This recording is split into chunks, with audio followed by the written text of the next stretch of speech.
Les causes sont multiples en réalité, et on pourrait peut-être essayer de distinguer voilà, ce qui s'est joué dans ces manifestations, dans cette révolte, euh, ce qui en a été perçu, transmis par les médias, et, euh, et à quoi on aboutit derrière, en fait.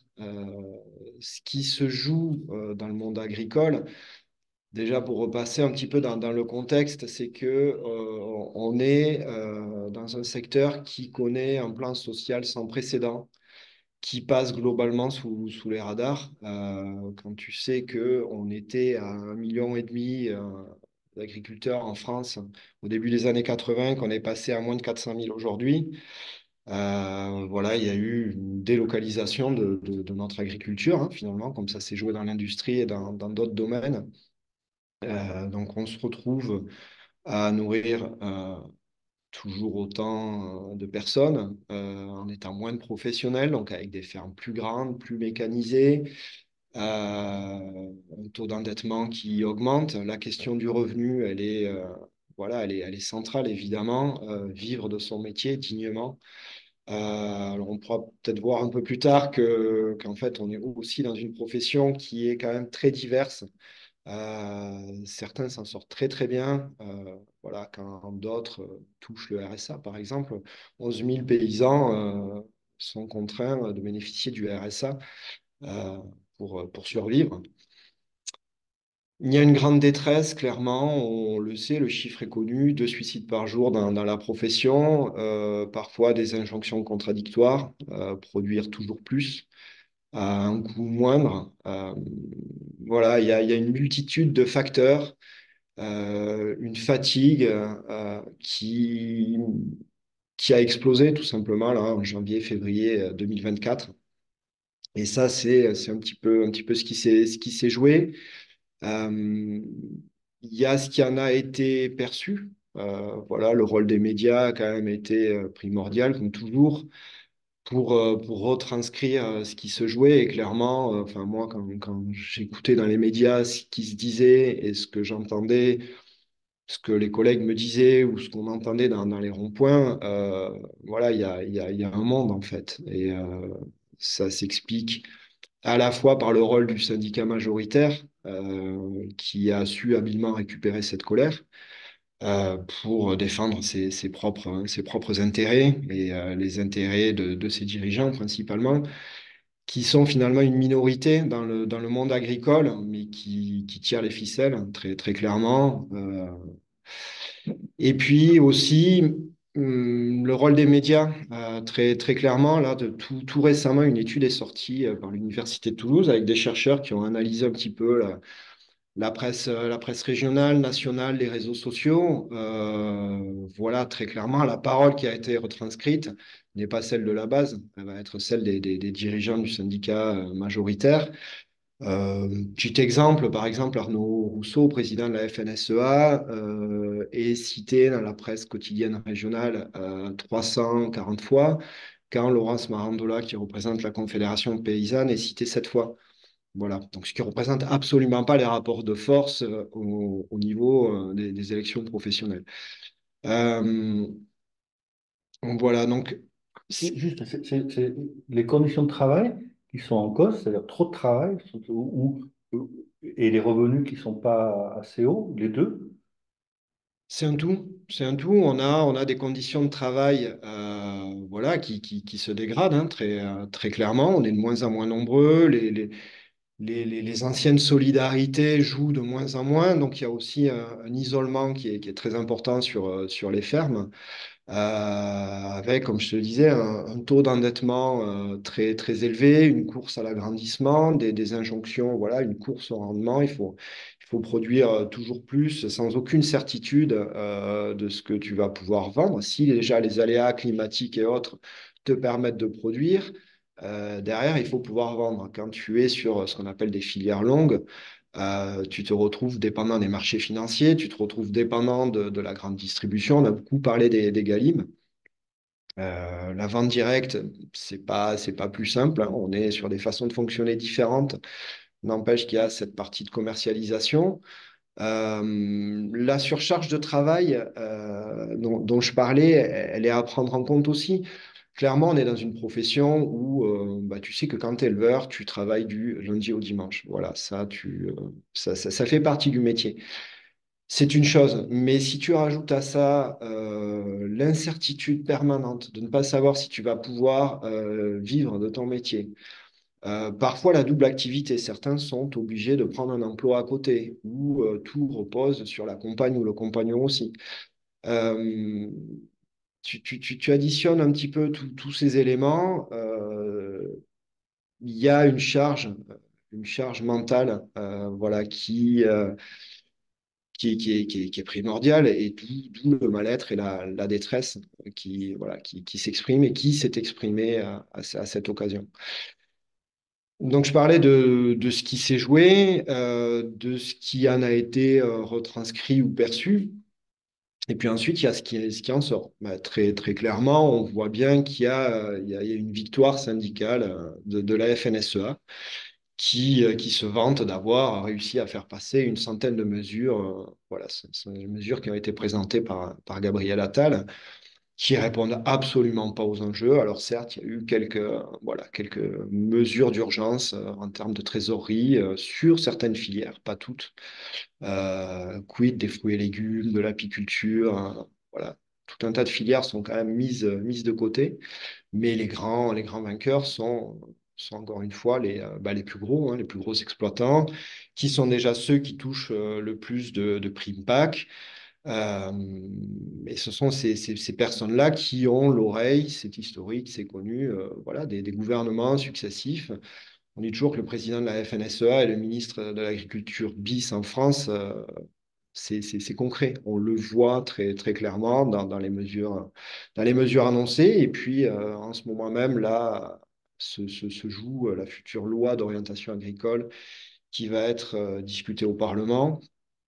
Et là encore, on n'y est pas, clairement, on n'y est pas.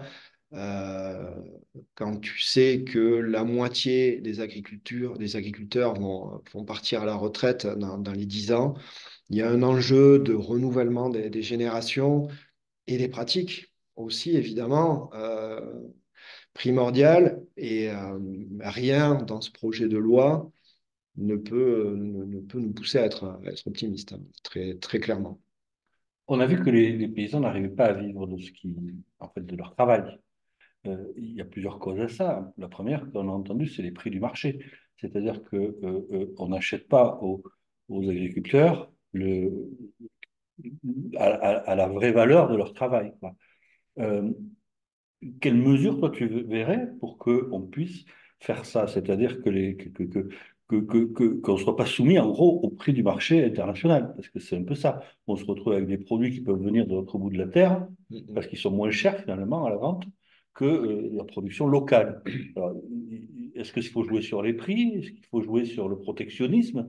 Et Alors, c'est une grande question sur le protectionnisme parce que le protectionnisme peut nous renvoyer à une certaine vision portée par l'extrême droite, assez stérile, hein, se renfermer sur nos frontières, sur nos terroirs. Euh, il faut évidemment jouer sur les prix. Il y a bien souvent de la vente à perte. Ça, c'est pas acceptable. La question du revenu, je le disais, elle est centrale.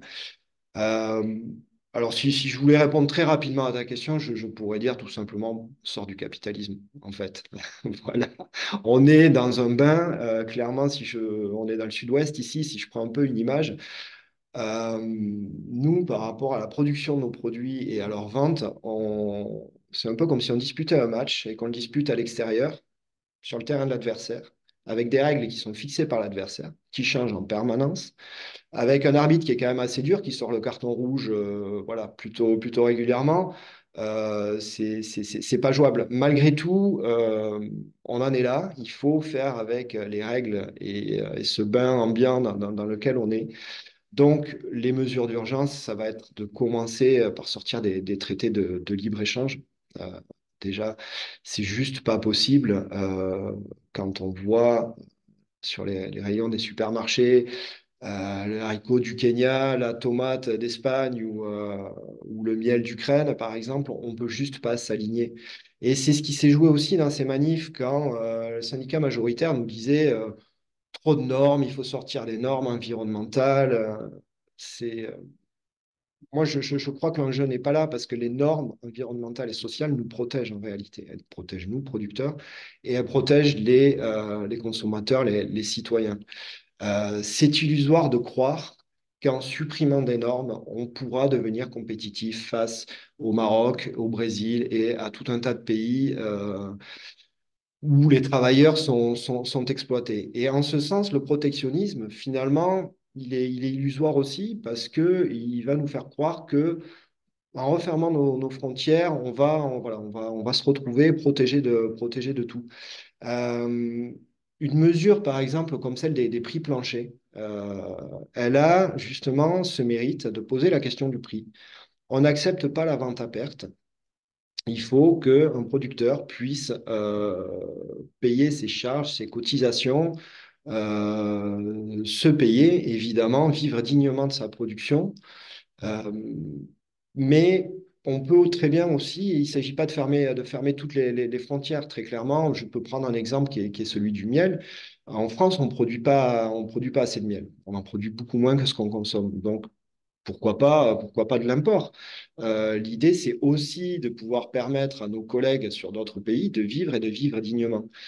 L'avantage des prix planchers ou des prix minimum d'entrée, c'est ça. C'est-à-dire que on va à la fois protéger les paysans ici en France en garantissant un prix minimum qui est celui de la dignité et dans le même temps permettre aussi de relever dans d'autres pays les standards sociaux, environnementaux. Vous voulez vendre en France, pas de problème, mais vous le faites au prix qui est fixé pour ce produit-là.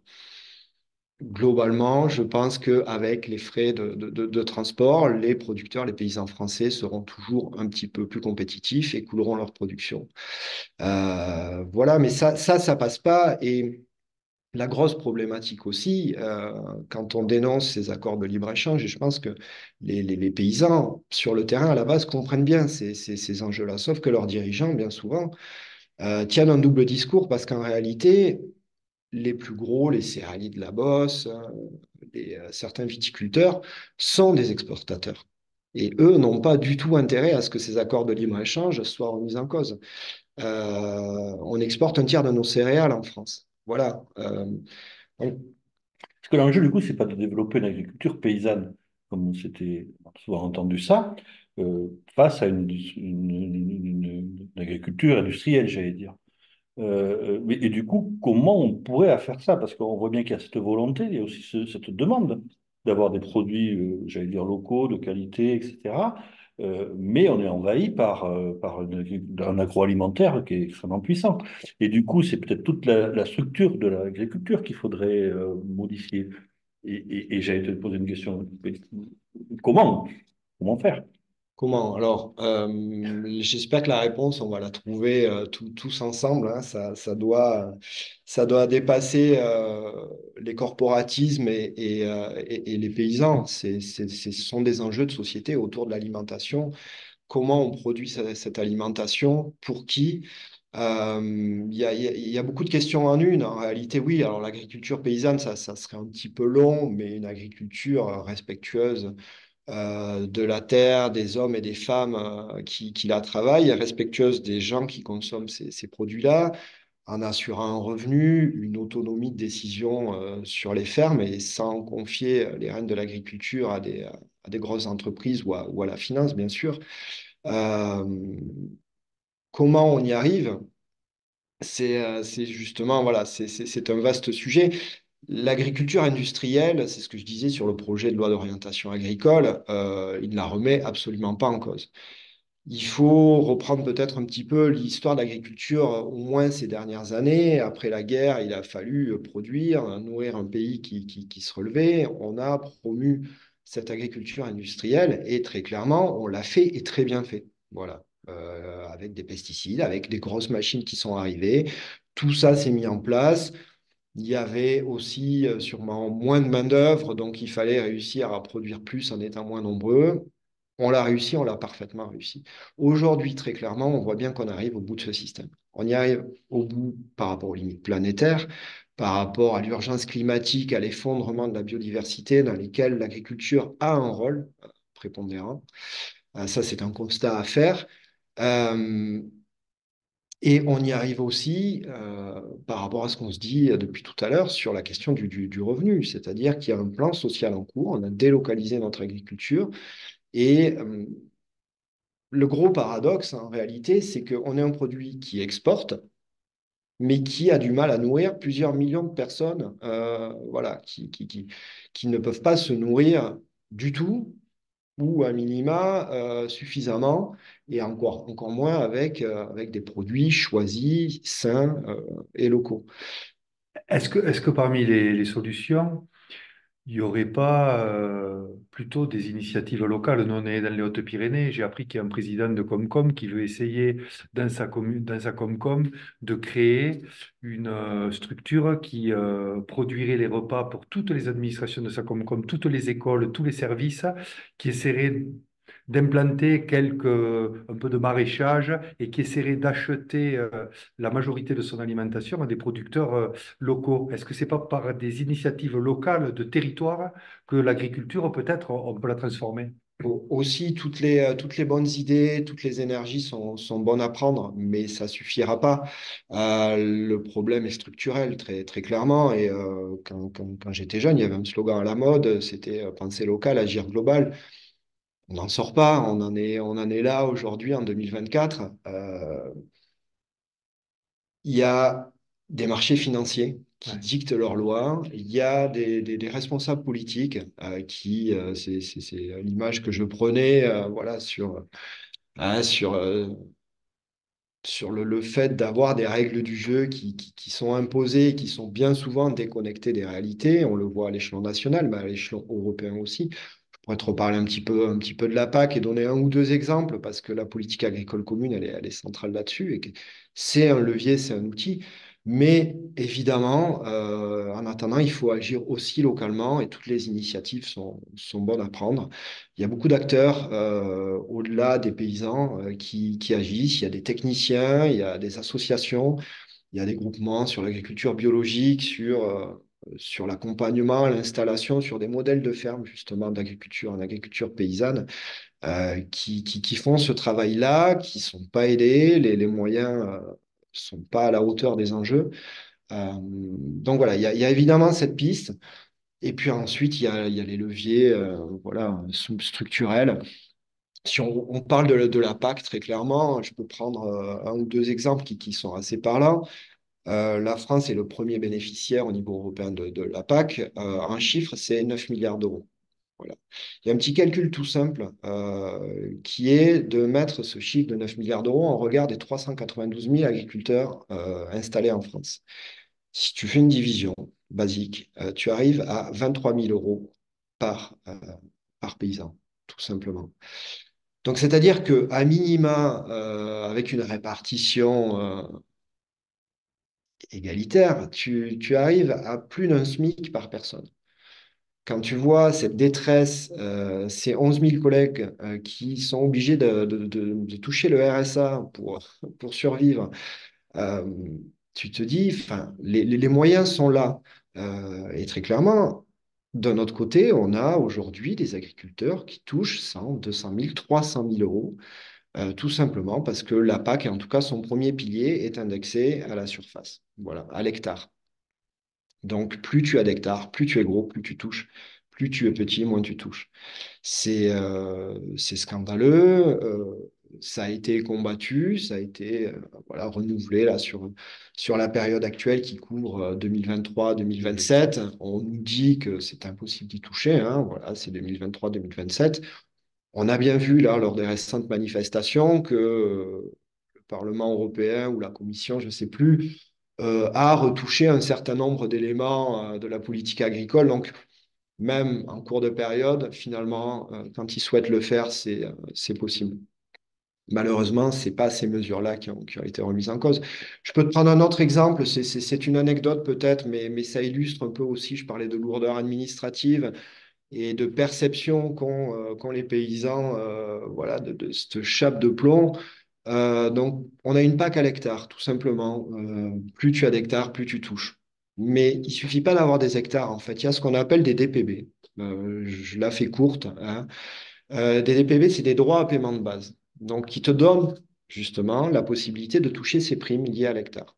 Alors, quand tu hérites d'une ferme familiale, tu vas avoir tes hectares, les DPB qui correspondent. Mais ce n'est pas nécessairement le cas et un certain nombre de personnes ne bénéficient pas de ces DPB. Donc, tu peux te retrouver à avoir, je ne sais pas, 20 hectares par exemple, mais ne pas toucher les primes qui correspondent. Et, et ça, c'est assez inouï. À ma connaissance, ça n'existe dans aucun autre domaine en termes de subventions, primes dans le système social français. Si tu n'as pas de DPB, tu les achètes sur le bon coin. Voilà. On en est là, c'est-à-dire qu'on peut acheter sur le bon coin des droits à obtenir des subventions. Et ça, c'est anecdotique peut-être, c'est absurde, mais ça illustre bien à quel niveau de déconnexion on en est arrivé. Et il y a une mesure toute simple aussi, puisqu'on parlait de voilà, qu'est-ce qu'on peut faire, qu'est-ce qu'on peut mettre en place. Déjà, sur la PAC actuelle, il faudrait imaginer tout simplement une PAC à l'actif. C'est-à-dire que sur une ferme, tu as un, deux, trois actifs, tu touches une PAC en conséquence, tout simplement. Et ça, c'est créateur, c'est de la création d'emplois. Euh, voilà, il y a un vivier d'emplois dans le domaine de l'agriculture.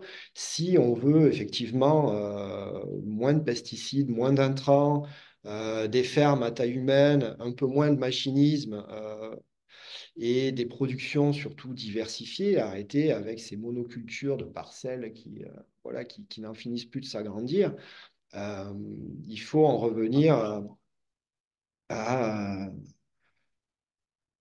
Une autre question pour finir. Ouais, On voit qu'il y a une dans le inégalité dans le fait. traitement des agriculteurs. Tu viens de la décrire, selon, avec la PAC, selon la surface, etc. Et que ça n'aide pas forcément ce qu'ils font. Mais il y a aussi une inégalité, du coup, chez les consommateurs. Comme tu l'as dit tout à l'heure, les consommateurs les moins riches vont être obligés d'aller vers des produits qui sont les moins bons, j'allais dire, ou les moins écologiques, les moins locaux. Bon, ils vont se retrouver avec de la malbouffe, comme on disait avant. Est-ce que, si on part dans l'autre côté, du côté des consommateurs, l'idée d'une sécurité sociale de l'alimentation qui serait à destination justement des consommateurs, mais pour acheter du local de la haute qualité, on va dire, environnementale, à ce moment-là, est-ce que ça peut être une solution? Je ne sais pas si c'est la solution ultime, en tout cas, moi, je pense que c'en est une, et surtout que c'est une solution c'est un peu mettre le pied dans la porte, c'est-à-dire c'est une solution qui en ouvre d'autres, très, très clairement. La sécurité sociale de l'alimentation, elle est portée voilà, par plusieurs structures, Ingénieurs sans frontières, Réseau salarial, la Confédération paysanne et d'autres. Et elle a voilà, ce principe de faire entrer l'alimentation dans le régime de sécurité sociale. Euh, il est, euh, il est très stimulant et effectivement, il peut nous rendre optimistes. Il faut comprendre que ça peut reposer sur trois piliers, sur la cotisation sociale, sur l'universalité, comme la Sécu, mais aussi sur le conventionnement. Alors, on a ça dans la santé, des médecins vont être conventionnés, certains médicaments.